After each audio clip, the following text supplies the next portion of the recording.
Good afternoon, everybody. Thank you for having me. Let's give another round of applause to Nancy for incredible leadership. I'm sure I discovered you on Twitter when I saw the title Mothers Against Greg Abbott. Talk about marketing and branding. It's about as strong of a title as I could see. So, exactly. True. Well done. Well, thank you. Thank you for all that you do. I know you've had, like we have, I'm from Ohio. I sort of like a horse race every week. Some state house pulls ahead in being the biggest laboratory of autocracy. Sometimes it's Ohio, sometimes it's Tennessee, sometimes it's Missouri. A couple weeks ago it was Texas, and you often are in that spot like Ohio is. So we're sort of all sharing in the misery in these places, but we are fighting back, aren't we? So can I do a quick survey before I start? Who here is running for Congress? Wow, amazing. Who's running for the State House? Thank you. Other positions people are running for? Shout out what you're running for. City councils or? Awesome. Other ones? County? Great. So you saw some? I saw that. Agriculture Commissioner, great. Thank you for your. So one of my themes in life is, and by the way, have all of you filed yet, or some of you still thinking about it? File. Okay. Thank you. Your service began the day that you started running. We have this sort of problem that we are living in an age where democracy is losing, often because we're not even contesting. The number, and I think your chair probably talked about this a little bit yesterday and is trying to change this. In Texas in 2022, I think 42% of the Republicans in that state house were uncontested. I wish that was, not the norm. Most of the right-wing agenda of this country is being run through state houses, and most of the damage is largely being done through uncontested races, where they can do enormous damage, and they know that they can do it. And the next election, there's not even an opponent. So when I say thank you, it's because in an age where democracy is sinking, because there's no accountability where they're doing the most damage, running itself is an incredible form of public service. How many of you are running in a pretty tough district? A pretty red district? Thank you even more. I know what happens, right? You make a phone call sometimes and people want to know about your district, and the Democratic side has a problem in that when you say to them, oh, I'm in a tough district, often they want to get off the phone. I'm in a district where no one's even run for a couple cycles, and they want to get off the phone, when the answer should be, my God, thank you. You are stepping up and doing the most patriotic thing, running in a tough district. Once you realize that democracy is being undermined in the front line of their attack on everything is in the districts you are running for. So thank you for stepping up and running where it's harder. I started an organization in Ohio called Blue Ohio, and you'll love this. We should talk about figuring out how to do this here. Has anyone heard of Blue Ohio or Blue Missouri? You know Jess Piper? Anyone follow Jess Piper? She does in Missouri what I do in Ohio. I've convinced 1,000 people to give every month to Blue Ohio. And what do I do with the money? I give it to the hardest races. I give it to the races where I know those candidates are going to struggle. They're going to be way after the list of return calls from your Senate candidates, your swing congressional districts. And one reason why no one ever runs for anything is because we basically hang up or run away or don't give so that we send a message no one values you running in these tough races. Well, Blue Ohio says, actually, you're the ones we care most about. And so we give the largest checks to the people running in the toughest districts, the ones who won't get their calls returned, and often the ones where they live, there's not a lot of money going around to give. So if someone gives you $35, it's a real contribution in a lot of parts of Ohio. So we have to start valuing running everywhere more than we have. And we need to especially value those of you who are stepping up in the hard districts. And that's sort of a mantra of mine, and it's one reason I wanted to speak to you all today. I want to take a second, though, and take a step back in a very difficult week. And again, I'm so excited that you're all running. So in some ways, maybe that what I'm going to say isn't needed. But I think beyond the specific, incredible information you're giving candidates, which is incredible, this needs to happen everywhere. I think we all need to figure out how to keep ourselves fired up, right? Because if we don't have, there's the know-how that's out there and you're sharing it. I've written books about it. But there's also the need to stay passionate and energized, or none of the other stuff matters. And I think weeks like this are how we have to remind ourselves, and why we have to remind ourselves why this all matters, and why we're in the fight we're in. And it's not like there have been that many good weeks since Trump won. But I think August was perhaps the worst month when it came to the actual attack on democracy, from National Guard troops to messing with the jobs data to, what they're doing in LA, all of it. But in the last week, with obviously the assassination and the insane disinformation that came within days and all of it, this has also been one horrible week. And so I want to share, if I can, something that's not as technical as the other things you've been hearing today, but I think important to remind ourselves of, which is the bigger battle we're in, and why it's so important that you all are doing what you're doing. And I want to sort of explain this with a letter that I got at another pretty low moment, which was when Donald Trump won the election.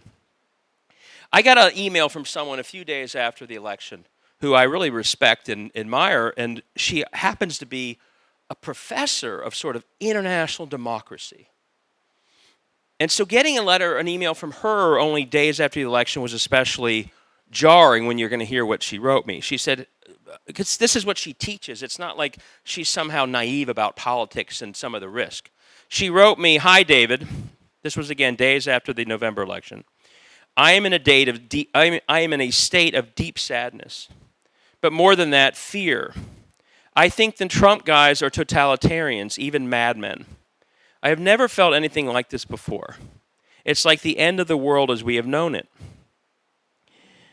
With the addition of the tech billionaires to the coalition, everything feels different and worse. I'm shocked that Dems seem to be all about moving on, but I don't see the future. I'm terrified. I think they want us to die. And this was, again, in November. She said, I think they want us to die. I mean, how else to understand RFK Jr. having any role? And will we even have future elections?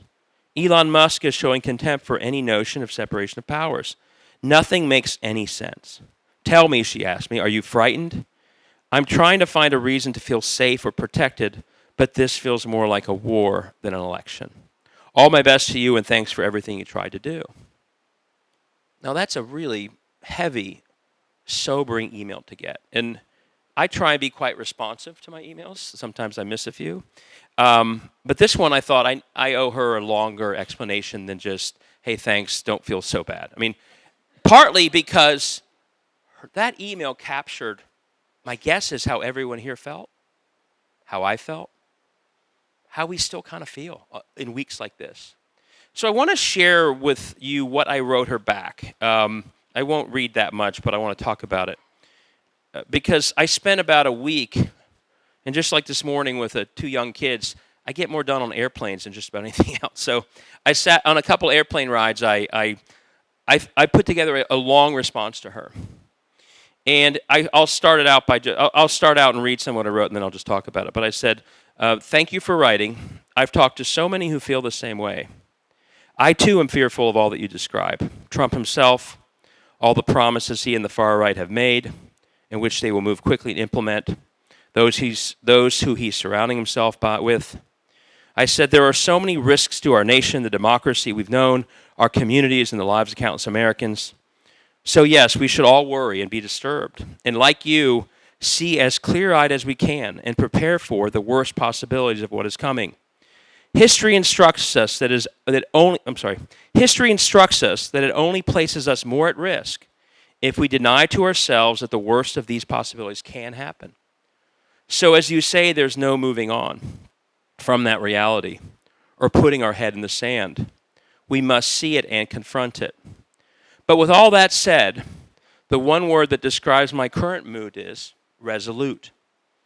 Resolute. And then I proceeded to explain why I still felt resolute and still to today. And I want to talk about that just for a few minutes. Why did I tell her I felt resolute?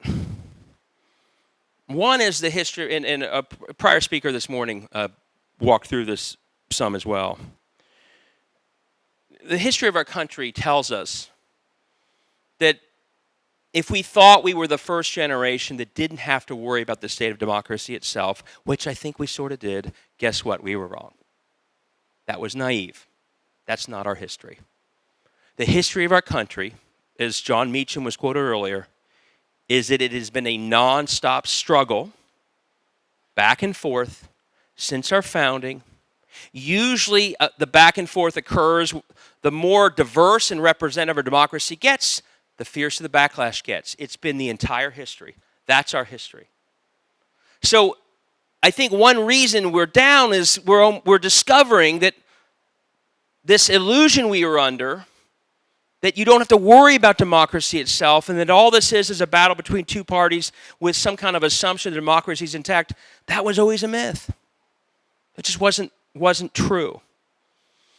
And I think it's sobering to figure out that wasn't true. And I'm in my mid-50s. I think my generation, people my age, people a little more privileged, have sort of thought, oh, yeah, the Voting Rights Act got what it got done, and the Warren Court did it. And we've been fine ever since the 70s. Everything's fine. And so in a way, if this moment is a wake-up call that, nope, you were never fine.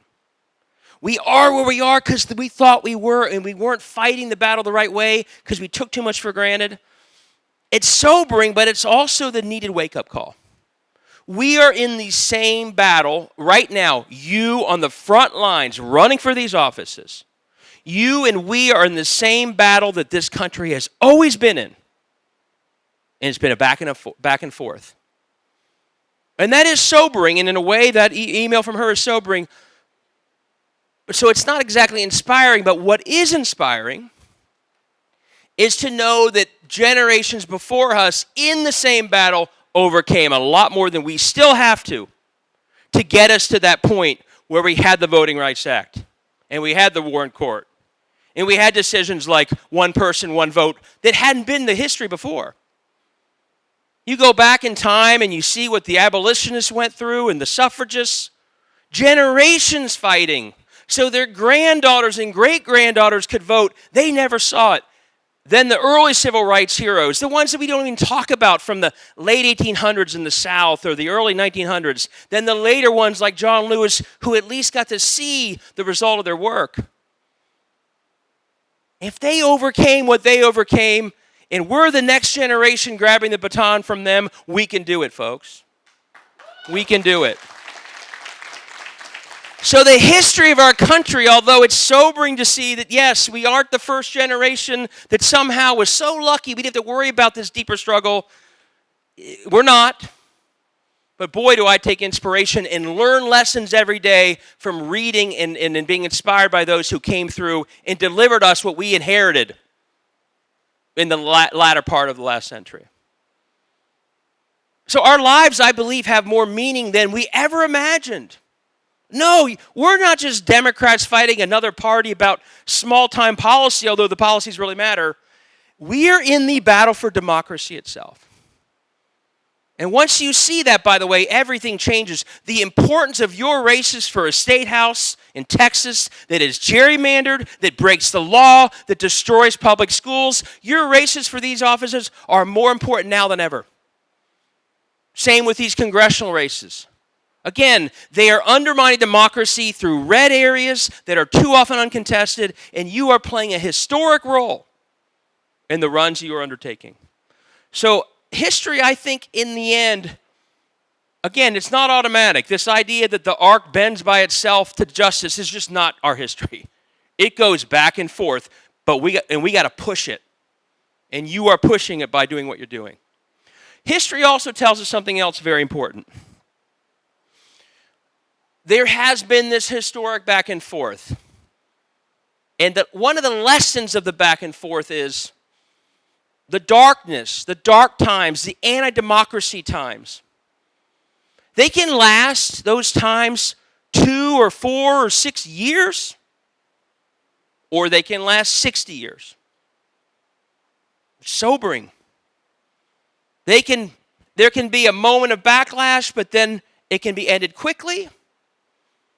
Or there can be a fall, and this is true in our country and other countries, that my 8 and 11-year-old will be living with for the rest of their lives if we're not careful. That's what history tells us. And we are in the balance right now. And what we learn from history is often the determinant of how long that darkness lasts is the immediate fight that is put up right away. And if one side quits, the pro-democracy side quits or gives up, or as a prior speaker said, is sort of loses its hope, that's when it sets in for decades. But if that side comes back quickly and overcomes that moment of darkness, you can end it fast. So as you all, most of you are running in 26. As you all run in 26, know that your fight and your effectiveness and our collective effectiveness could very well determine. Again, I was at a table with people. We all had younger kids, like between like seniors in high school and 5-year-olds. We will determine in what we do, I believe, in the next couple years. If when my sons who are 11, 8, or 20 are remembering Trump as, boy, Dad, that was weird when that horrible guy was saying all these terrible things. Thank God that's over. Versus them thinking this is the only thing I've ever known my whole life. And what we do right now, whether we push back right now into 26 especially, I don't care who's running for president 28 right now. I do not care. Do you? I care about your races in 26 because that's when we're going to protect democracy. Before we ever get to a presidential primary in 2028, your races matter. Your races matter.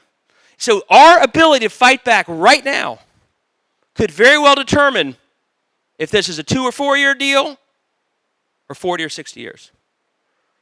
And we've learned this most painfully. I teach this in my, by the way, I'm surprised I haven't been banned yet in what I teach at law school. I won't tell you which one. Because I teach all this in the law school. I teach the history they censor. The reason there were a lot of things that led to Jim Crow, but it was a back and forth and back and forth. But when it really settled in is when the North quit.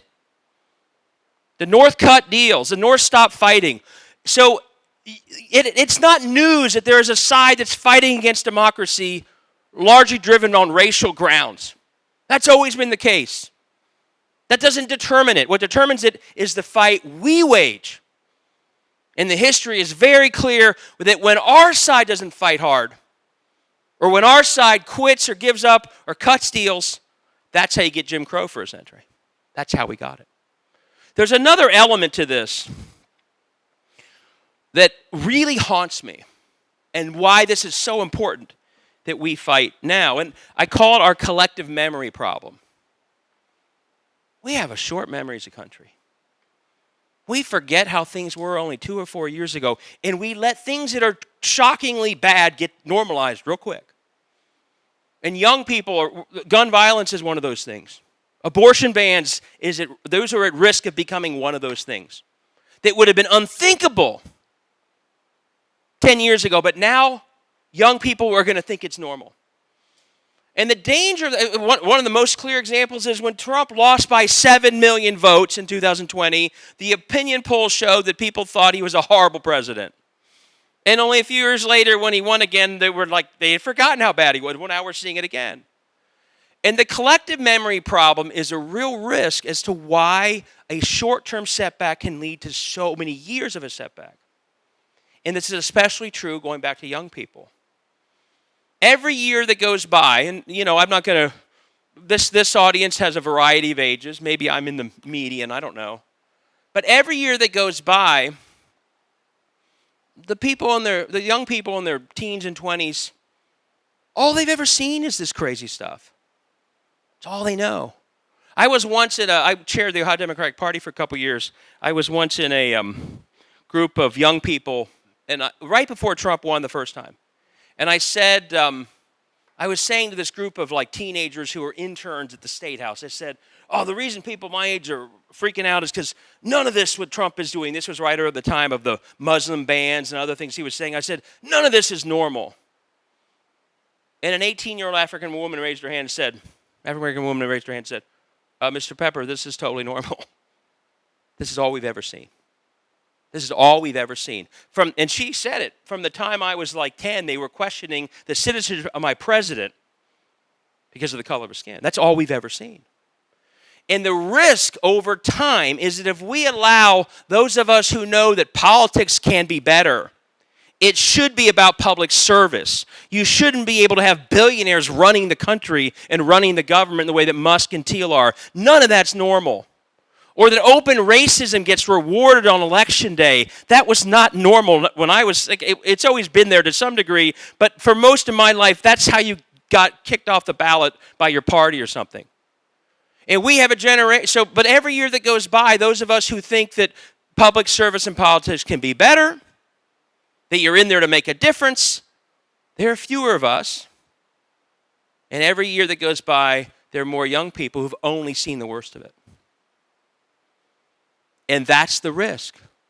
Because if that's all you've ever seen, and all you've ever known are that abortion is banned, and Elon Musk runs everything, and behaving like Trump gets you elected, at some point you don't even know to change it. It's all you've ever known. And that's the risk. And that's why when you run, some of you are not going to win. I don't care. Your running is valuable because of the service it provides. When you run, whether or not you win, if you run the right way, you are communicating to every single person that you have a higher value about what politics is. And it's so important that you do that to keep that collective memory going.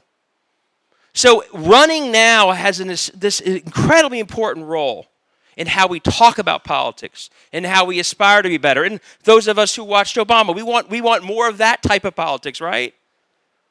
So we need to, in the very short term, not allow this memory to change so quickly that people don't even know it's broken.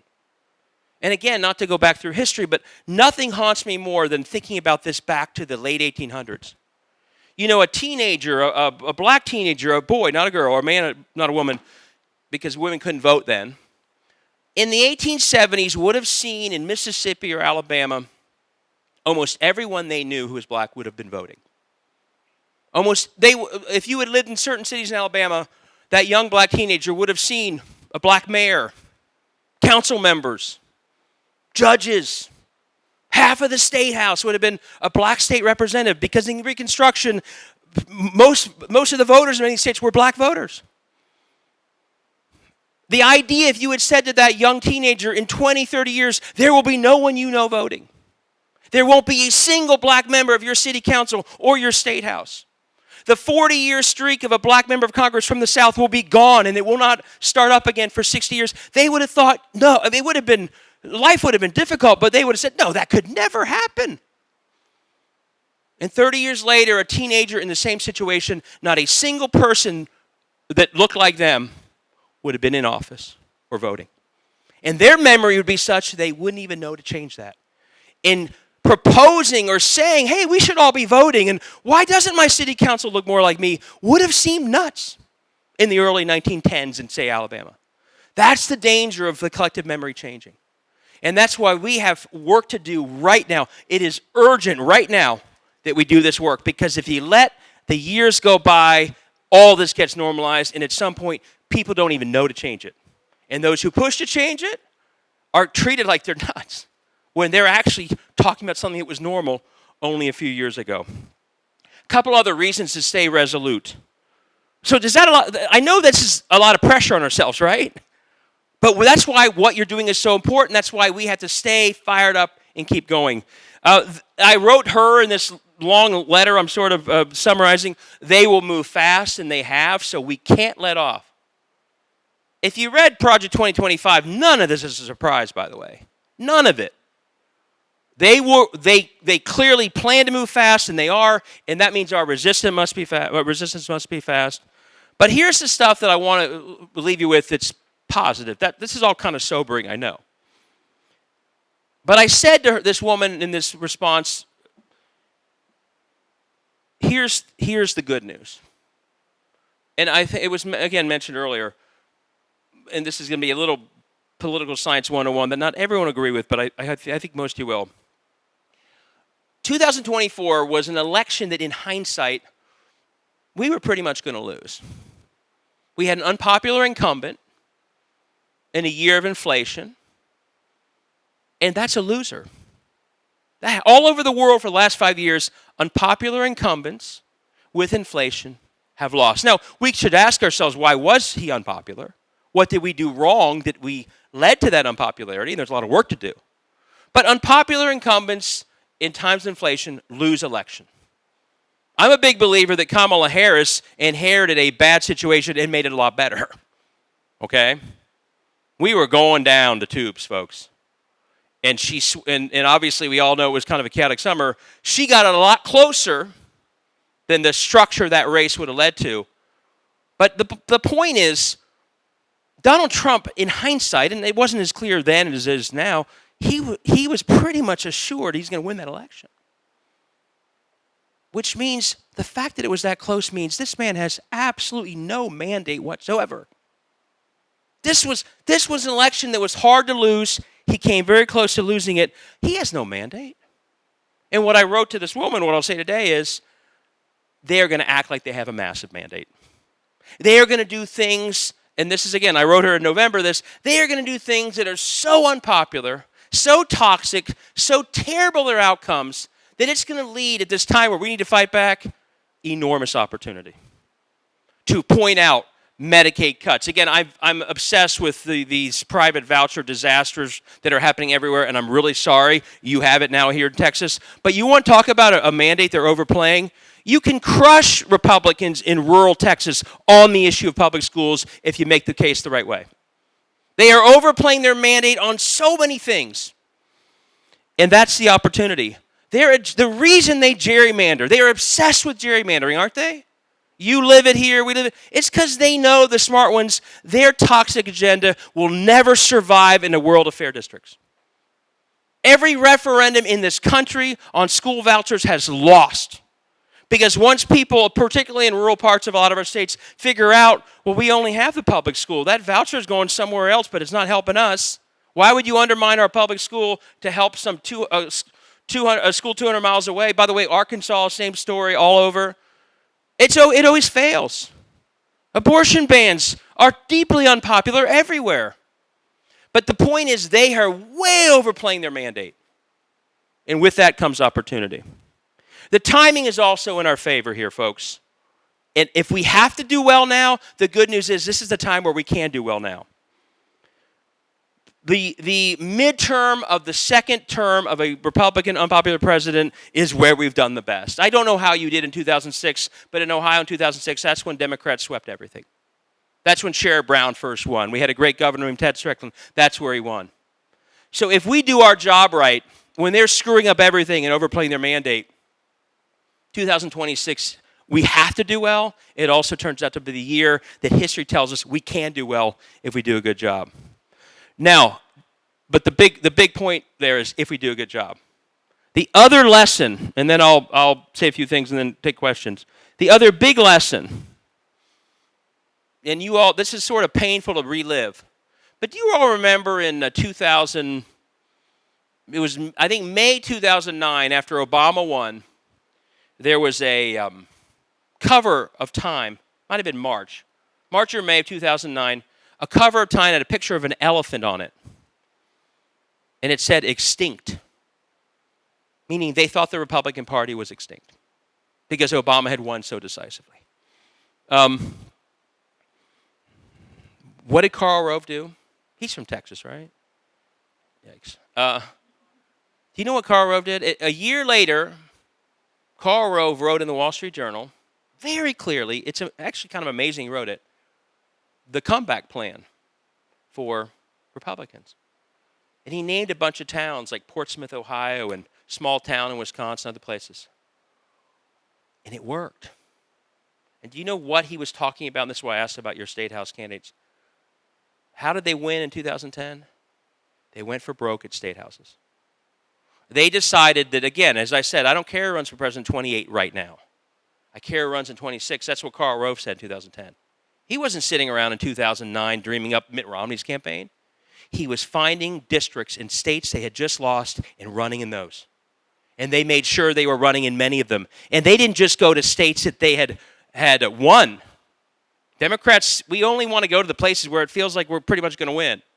Karl Rove went right back to the states they had just lost, like Michigan and Ohio and Pennsylvania and Florida, and went to broke at the state house level. It was a bottoms-up strategy. And we're still paying the price for it because it worked so well. He took the energy from the Tea Party and he paired it with people running everywhere for the state house in all those states. And I was a candidate for state auditor that year. And I showed up on election day and I was like, wait, where are our voters? Our voters didn't show up. Their voters did, and they were voting for those state house races. And they've been gerrymandering and suppressing the vote and doing everything else ever since. And when we had our best couple years, by the way, it's Howard Dean, 50-state strategy. So when I say the 26 is sort of can be a good year if we're smart enough to learn the lesson, which is when parties have come back, it hasn't been just the handful, and you're going to have a Senate race, I'm told.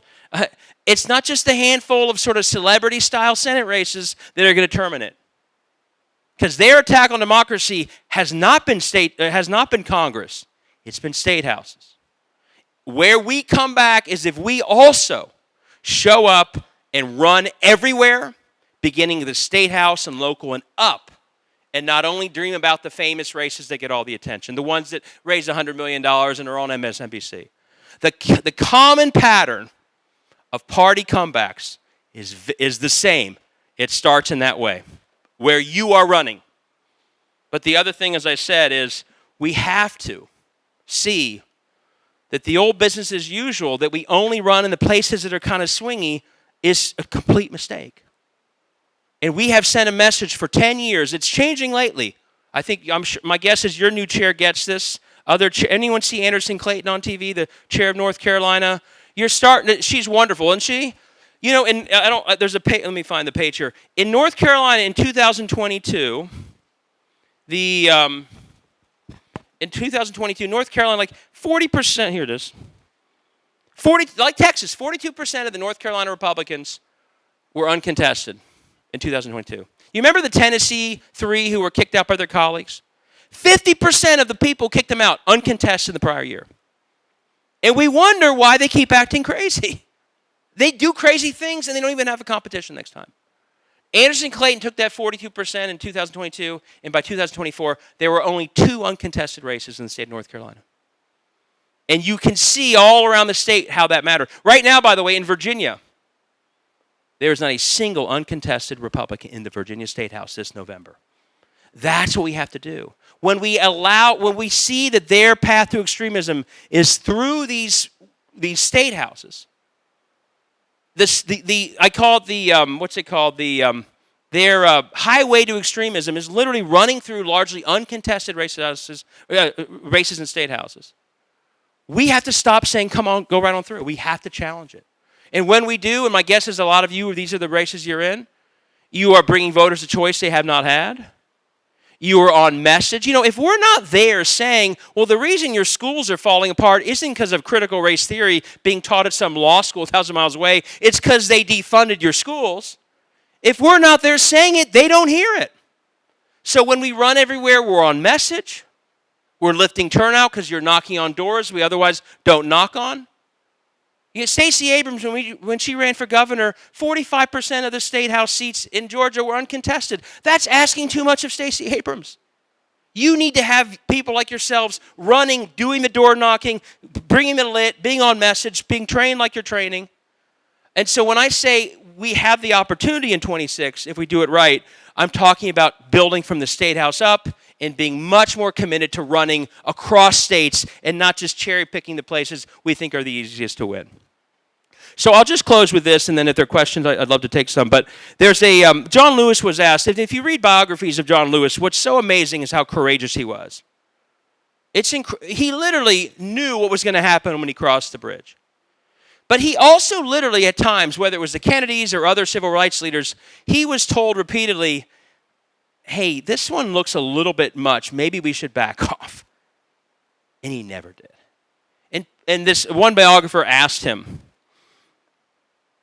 why, Mr. Lewis, did you always keep going? Even when your own best colleagues were saying, this is too much, the freedom rides and other things. And he said something that I hope is why you're here today. I know it certainly captures me and why I'm here. He said he was driven by something he called the spirit of history. And he said, at certain points in life, in the flow of human existence and circumstances, this spirit of history finds you, selects you, it chases you down, and you have no choice. You just allow yourself to be used, to be guided by this force, and to carry out what must be done. And I feel like that's kind of caught me, if you can hear my voice. And my guess is the reason you're running is it's caught you. As I said, I think that with the stakes of everything, as much as it's sobering, my hope is that we all see that our lives have more meaning than they've ever had because of what we're fighting for and the stakes of it. So while it's sobering, I hope it's inspiring. And just to close, if we do everything right, if we keep working, if you take all the lessons that you're learning today to heart, I think it's in us, in Texas and Ohio, to play the historic role I've talked about, to minimize the damage of the dark times that we're seeing, to make sure that people indeed know and remember that democracy, especially young people, can be noble, can be positive, can make a difference, should be about public service. We can do all that. And as I think one of your speakers said, along the way, let's also flip the great state of Texas blue in 2026. So thank you all very much. I appreciate you listening to me.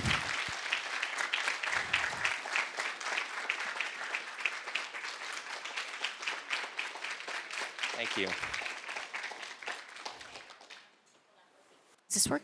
Hello? Okay. Does anybody have any questions? If so, raise your hand and I will come to you. Any questions?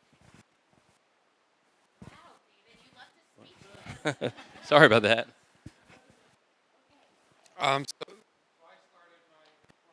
Because my incumbent hadn't had an opponent for 2 cycles, so I appreciate your words that we cannot leave any race uncontested.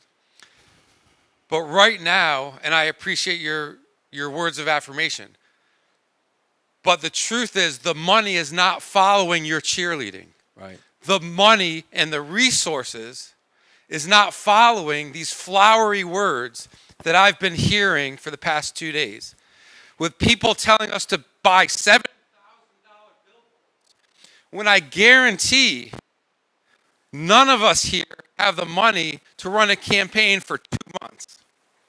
And I'm fortunate to have a little tiny bit of money. Mm-hmm. I'm sorry to take this out on you. Oh, I don't care. I don't. Where are the resources to back up all the cheerleading we're hearing? Where is the money? Yeah. Where is the resources? Because all of us, when we run in R plus 14 and R plus 16, are dead in the water without the resources. Yeah. So I appreciate the cheerleading, but Yeah. What I would tell you, I'm not cheerleading. I wrote these books because it's not what it needs to be, and my goal is advocating. And so I have given this message, and I've sent this book to senators. I've sent my sort of what I talk about to senators, to Congress people. I've spoken to all the party chairs in the country because what you're saying is correct. It's not where it needs to be. The realistic answer is also we need to. I mentioned Blue Ohio and Blue Missouri. We need more structures that do what I'm saying that help candidates like you. But before we even get to that, we need our grassroots supporters to understand the vision that we're talking about here. And this is why I'm also trying to do this. And I wrote this out of the same frustration you have. People ask me all the time, what about Citizens United? What about money? The truth is, our small dollar donors are the most powerful donors in American politics. But we have not told them how to invest with a more strategic mindset than just give to 5 Senate races. And so one thing, and I think this is something we should do in Texas, I'm trying to do in Ohio, we need to say to the donors out there who literally give, all of a sudden we have $80 million campaigns for Senate, We had a $100 million campaign for U.S. Senate in Kentucky. And as you'll see in one of my books, I'm like, can't we just take 10% of that and give it out more strategically to candidates like yourself and State House candidates? And so there's not any magical answer, but we do need to be building up structures and awareness so that when people make these decisions to give, there is a more strategic way they're giving, and it flows to more candidates. In the shorter term, what I'd say is, for people running in tough districts, there are more things you can do now to get support than you've ever had. Not through call time, probably, to $10,000 donors. My guess, you should make those calls. I would never tell a candidate not to. But I do think there are many ways that you have now that when I started, people didn't have, to go online, to somehow figure out how to hit something that gets attention that you never would have gotten before. But I hear your frustration, and I think we still need if you ever watch me, I'm on Ali Velshi every once in a while. We still are not playing offense. Okay, I'm glad that Gavin Newsom is doing what he's doing, but simply gerrymandering California is not going on offense in Texas. Going on offense in Texas is running against every single state house member who's just gerrymandered the state and giving the candidates running against them enough money to do something about it. And so, yes, we need an overall mind shift, and I agree with you, it's not where it needs to be yet. But I'm on the same page, and I'm advocating the same way with the same frustration that you have. Other questions? Yeah? Oh, sorry, sir, go ahead.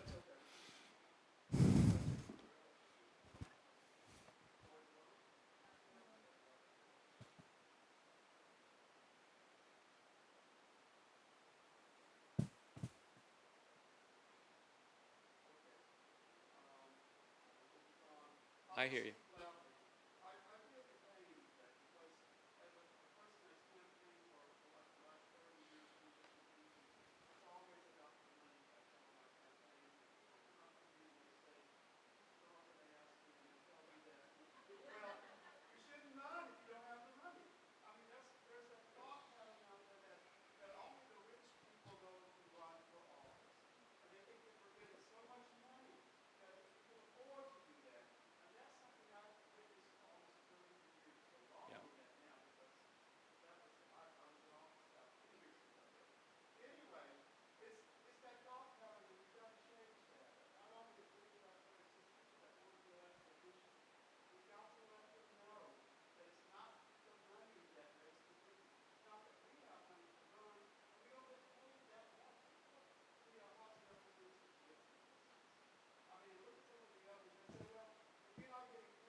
Thank you. Thank you. Question? All right, hold on. I'll let you two go. Got it. Yeah, I also echo the frustrations about money. I'm thinking about running in the 14th congressional district, which finally became competitive because they gave us Al Green's constituency to dilute his. The candidates that ran in the past raised $14,000, which is nowhere. One billboard will obliterate the entire budget. And at first, we have something called Blue Texas here, which is a PAC that's starting. They initially said they want to fund every single congressional district. They want to make an investment. I started talking to them, and then they're like, let's talk in the general. And I don't know if you've had contact with them, but it's been very disappointing too. Just overall, like statewide, the investment in not just money, but we need strategy. We need all these things. I'm a 27-year-old. I'm going to have to quit my job to run. So it's just a little bit frustrating. But say one of us or some of us does break through, we end up winning. What is one thing that we can advocate for? Because I don't think that the Democratic Party is going to change their strategy on how they pick which races. Is public financing of campaigns, or is there any other thing that you suggest that you think can help finally fix this broken system? Yes. By the way, I was in Arizona and helped them. Arizona has public financing, and they figured out we were crazy not to run every district, because if you qualify for public financing, you could get 5 or 6 figures of support. So I actually, given the Arizona experience, I do think there's public financing can really help solve this democracy problem that we're only running in half the places. My guess is the Texas State House is not a place that's going to be excited about that. But Arizona should never have any district empty, because if you follow certain rules, you can have a lot of money spent. And one of the better stories of the consequence of that is you all may know that the Attorney General of Arizona, she won by 300 votes. She only won by 300 votes because a bunch of people using public financing ran in red districts that were very difficult. But by them running, they knocked on enough doors to help her get those 300 votes. So no, I think public financing is a big part of it. But sir, the gentleman was frustrated.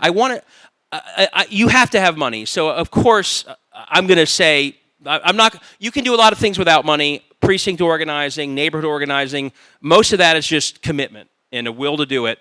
I do think I've seen people running, and this is easier to say than do, but I've seen people running who, through effective social media, one person mentioned it, short videos, showing the passion you showed about public schools being destroyed or something, could actually quickly lead to money. I've seen it happen again and again and again. There are many more options that you have to raise money than 30 years ago when people were hoping people would just go to their website. So there are ways to do that. Free advice, and by the way, I love that you're already running it all over. Like, the best thing you can do to run for office is start early. You're all starting early. But there are also all these tools of especially shorter videos that, with a link to it, that I think, if done right, at the right time, pop the right way, they can. I once tweeted an angry tweet thread during a presidential debate, and I raised one Supreme Court candidate for Ohio $100,000 just from that. So I think there are opportunities that you now have that we haven't had in the past. But I think structurally, we have to create. You mentioned it a little bit. We need more blue Ohio's and blue Missouris, because when I was party chair, the biggest donor in Ohio would call me up and say, hey, and this was amazing that this person would, hey, I want to give out money to 8 State House candidates. Just 8. And I would give this person the 8 that were the swingiest, and he would send a check for $2,500 each. And for him, that was a lot. That was a good amount of money.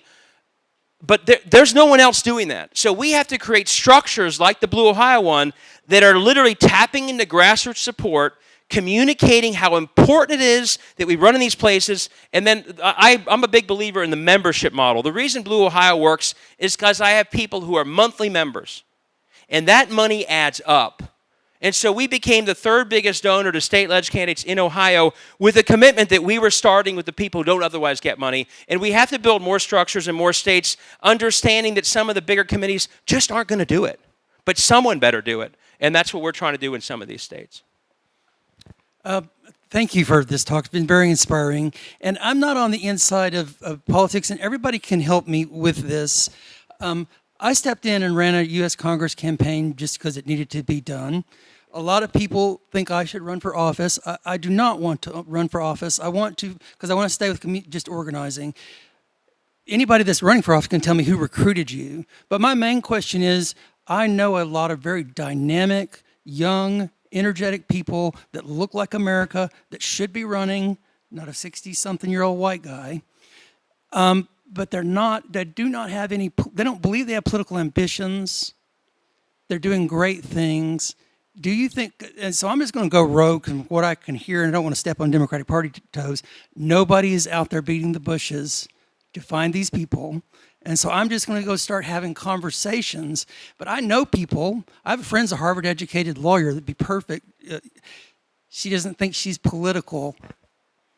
I would like to convince her otherwise and give her a reason to run. Yeah, my attitude is everyone needs to take ownership of this in the way you just described. This is true of if you are in a precinct that no one's organized for years, it's time to organize that precinct. You do it or convince someone that's really good to do it. I put it in one of these books. Every one of us, and it sounds like you've all got this covered because you're running yourselves, but beyond those who are running, take ownership that by the time the filing deadline hits, this will not be an uncontested race. Not, who's your Brian? Who's the state senator? Brian. Yeah, I feature in my book. You'll be glad to know. Like the guy authored the abortion ban here, and he didn't get contested the next election. Just like the woman who authored the abortion ban in Mississippi that led to Dobbs didn't get contested in the next election, and we wonder why they keep acting like this. So all of us, to your point, absolutely. Especially if, and I don't know your committees here, and sometimes I step on toes when I say the wrong things, but if they're not prioritizing, like Anderson Clayton is in North Carolina, running everywhere. There's a guy in Virginia who I'm friends with. He didn't think the Virginia party was really recruiting, so went out and recruited 35 people, and now they're running in every single district. So absolutely, I think all of us should start with your own district and have it in your mind. I am not letting the deadline pass without somebody running. And if you've done that, I do think the next step is, and I'm going to help them run. I'm not just going to recruit them and leave them out there. I'm going to do an event for them. I'm going to fund, whatever it is. But to me, the lack of taking ownership and the assumption that this is something that the DLCC or the State House is doing, they're generally not. Although there are, by the way, the good news is there are some chairs of state parties that are starting to see that the old way of leaving half these places uncontested has been a disaster. But that individual ownership, to me, it's half the reason I wrote this book called A User's Manual. When we take it over precinct executive positions or recruiting, that's when we'll start to really build something that's lasting beyond just a 2-year cycle. So really quickly, I would love to see, I don't know, some way for a campaign, like somebody that's running like me. I'm a kindergarten teacher, never been political in my life. Where do I go to find a reputable campaign manager, a reputable finance fundraiser? Because I've run into some that are not scrupulous. Right. And where would we find a resource of like, these people are upstanding, they have done the work in the past, they know what they're doing. Because being a public school teacher, I didn't even know how to file for office. Right. I don't know what an FEC report is. Like, I didn't know anything. And I think it makes it so hard for everyday people like myself to run for office. I mean, I've muddled through, and this is run number 2 because my opponent was running unopposed, and that's what got me off the couch, was because I was like, not going to let that happen on my watch. But it's so hard to get up and running when you don't have somebody in your corner that you can trust.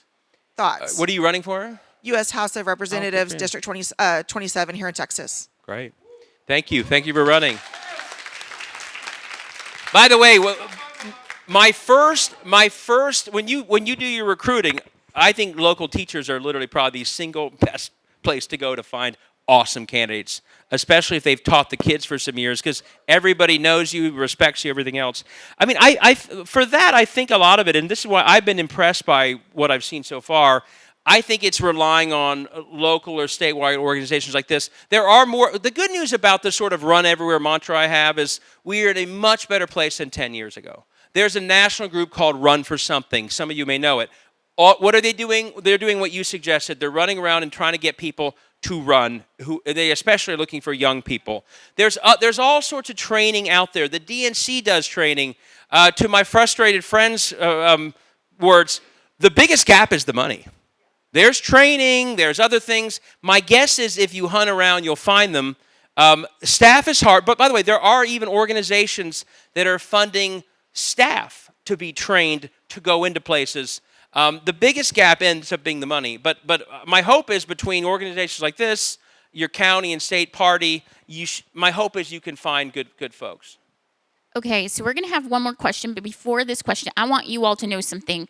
During this last election, there were actually 34 Democrats that were running unopposed by Republicans. and there were actually only 9 Republicans that were running unopposed. So I think we do have to look at that as a good thing for Democrats. I mean, that's a little bit of a silver lining. So that is a good thing.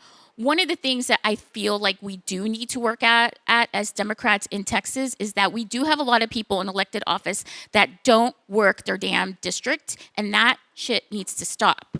Because some of them are in the House, and there's like after Election Day, this guy was like, I'm not gonna say who his name is, but anyway, he said, "Oh, here I am, like I won again or whatever." And he didn't really campaign. He didn't work his district. He didn't drop lit. He didn't do anything.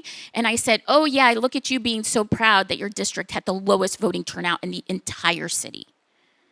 And it was a total gotcha, man. I was so mad because I tried to get this guy to come to events like this last year.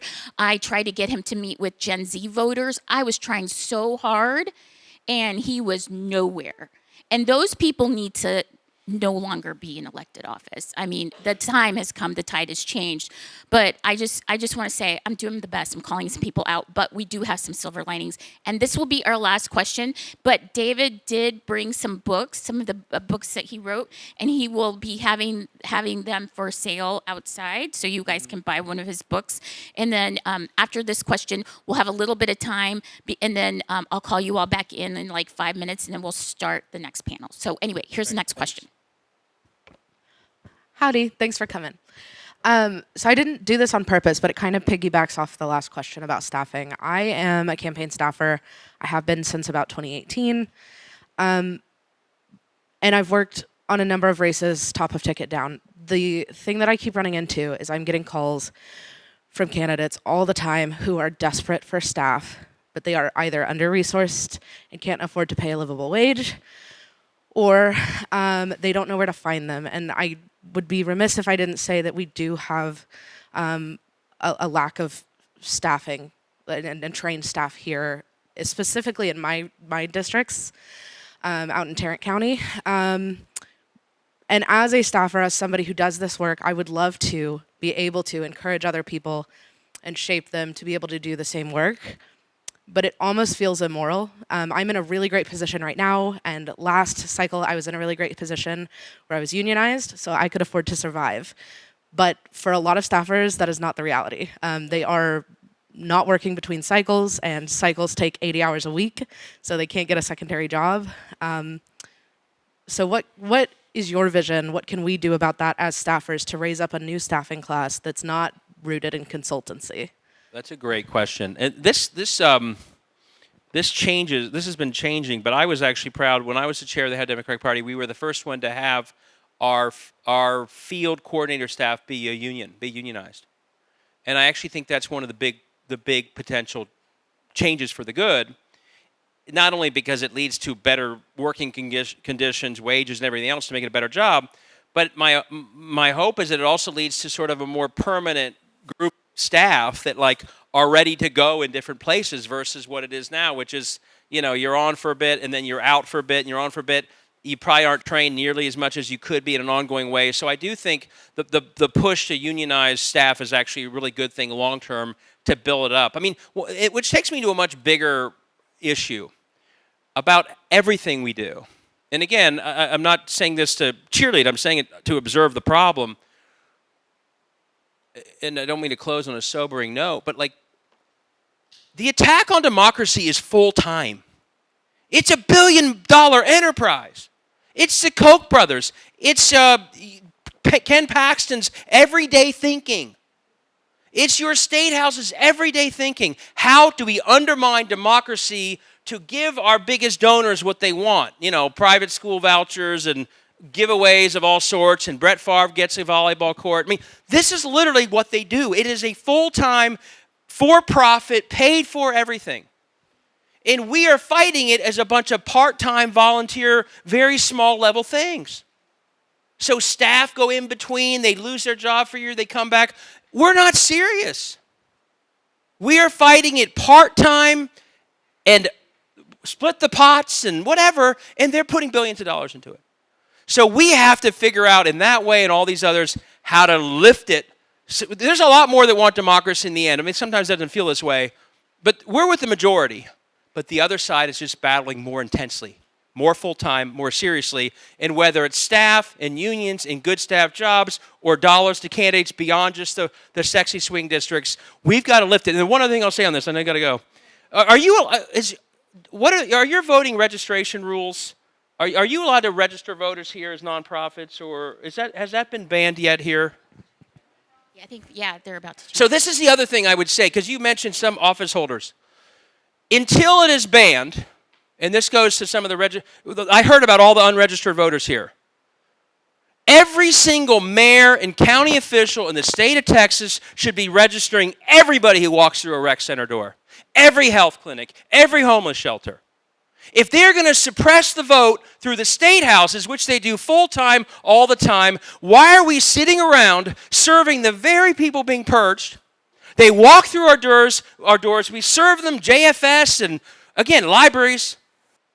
We don't even bother to ask them if they're registered. So one other task that I put on all of us, and most of the people in the areas with the most purging are Democratic officials. And so while they're doing it full-time, we don't even, in the jobs that we have where we have power, use our jobs to lift democracy. So one other assignment, and this doesn't cost any money, one other assignment is to challenge your Democratic officials all across Texas. Ask them, hey, are you using every public-facing part of your city hall to register voters? And if they say no, say, well, why not? You can. It's totally legal. It's totally appropriate. And so that's another assignment, as you mentioned, people in office not doing what they could be doing. When low voter turnout, low voter registration are one of our massive problems, there is sitting right there a huge opportunity. We just got to demand a little more. Thank you all very, very much. I appreciate it. Thank you.